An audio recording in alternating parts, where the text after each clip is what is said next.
दिल्ली से। राधा वल्लभ से ले लो।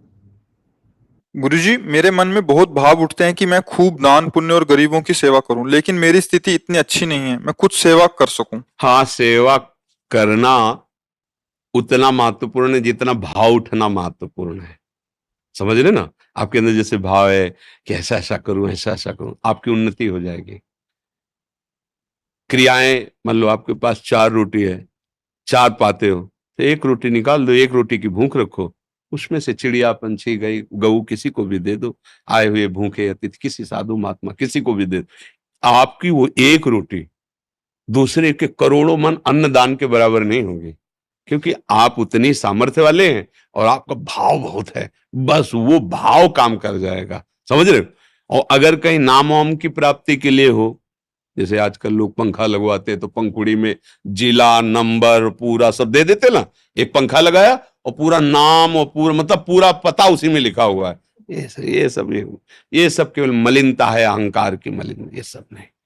अपने पास है, उसी में से हम 4 रोटी है, 3 में काम चला लेते, 1 रोटी में आधी रोटी पक्षियों को डाल दिया, आधी गौ को पवा दिया, कभी किसी भूखे को पवा। ज्यादा कोई ऐसा अवसर है तो आज हम उपवास कर लेते, 4 रोटी किसी को पवा देते। इससे बड़ा कोई दान नहीं। ध्यान रखना। एक बार एक मुदगल नाम के ऋषि थे, वो सिलोंच वृत्ति से जीते थे। सिलोंच कहते हैं, ये शास्त्रीय शब्द है। जैसे किसान अपनी फसल काट ले जाता है, फिर जो बालियां और दाने पड़े रहते हैं उसे सीला कहते हैं, सील। और बाजार में जहां अन्न बेचा जाता है वहां से सब उठ गया, अब जो दाने पड़े रहते हैं उसे उंच कहते हैं। सील और उंच, इन दोनों वृत्ति से वो अन्न इकट्ठा करते थे। तो बड़ी मेहनत के बाद मान लो 15 किलो लगभग हुआ, इससे ज्यादा नहीं, क्योंकि किसान तो सब अपना ले गया। अब जो एक बाली एक दाना ऐसे पड़ा खेतों में वो बिन लिया, बाजार उठ गई, जो दाना पड़ा है वो बिन लिया, और उसको भुनवा लेते थे और उसका बस सतुआ बना लेते थे और उसी से जीवन काटते थे। रात दिन भजन तपस्या और उसी को पाते थे। पर उनका ये नियम था, अगर उनके पास कोई आ गया तो भूखा नहीं जाने देते थे। अब एकांत जंगल में रहते थे, ऐसे कोई जल्दी आता ही नहीं था। एक बार उनकी परीक्षा के लिए ऐसा हुआ कि आगे एक ऋषि रूप में बैठे, सब सतुआ पा गए पूरा।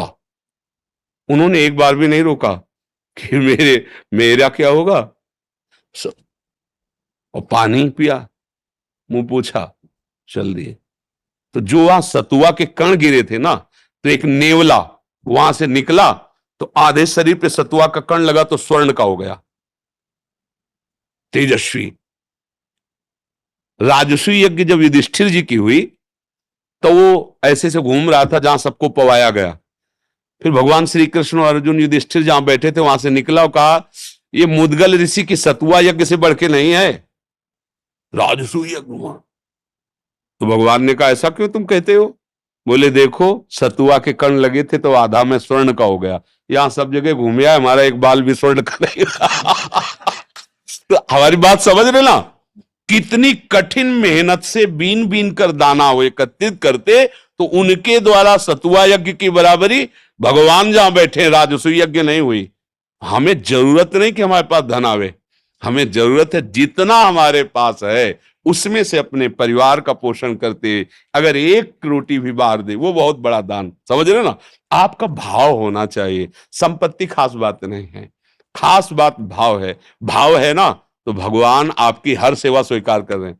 काश हमारे पास ऐसा होता तो भगवान को फूल बंगला बनाता, प्रभु उसमें बैठते, 56 भोग। लग रहा है, हो रहा है, आपको इसका फल मिलेगा। ये कलयुग का विशेष प्रताप, कलिकर एक पुनीत प्रतापा, मानव पुण्य होई और नहीं पापा।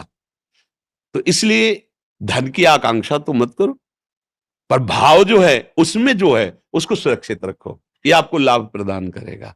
और ये मत रखो कि ये गरीब है, मैं बड़ा हूं इसलिए दे रहा हूं। नहीं नहीं, मुझे भगवान इस रूप में आके सेवा का सौभाग्य दे रहे हैं, ऐसा भाव।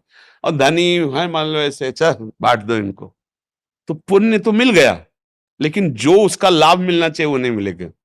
इसका लाभ सीधे भगवान प्रसन्न हो जाए, सबके हृदय में भगवान बैठे, ये तुमसे हो सकता है। सबके प्रति भगवत भाव, अवसर मिल जाए, मृदु वचन, जल और रोटी का टुकड़ा, ये तो कोई भी दे सकता है। सब अन्न खा के जीते हैं। आज हम उपवास करेंगे, आज का भोजन हम किसी को देंगे। मान लो हम गरीब हैं कि हम दोबारा अपने लिए भोजन तैयार नहीं कर सकते, इतनी सामर्थ्य नहीं, तो आज हम उपवास कर जाएंगे, मरेंगे नहीं। आज हम किसी संत को पवा देते, किसी भूखे को पवा देते, किसी पशु को दे देते। ऐसी भावना रखो, भगवान मुझे धन दे तब मैं से, ऐसा नहीं होता। वो धन आएगा तो हो सकता है ऐसी प्रमाद स्थिति हो जाए कि ऐसे अपराध बनने लगे कि जिसका भाव करते हो भाव ही खत्म हो जाए। इसलिए बहुत सावधान होकर के चलो, भगवान जिस परिस्थिति में रखें बहुत अच्छा है, और भाव बढ़ाते चले जाओ। भगवान भाव के भूखे हैं, भाव का हूं भूखा हूं मैं, और भाव ही एक सार है। भाव से मुझको भजे तो भाव से बेड़ा पार है, भगवान के वचन है। जी।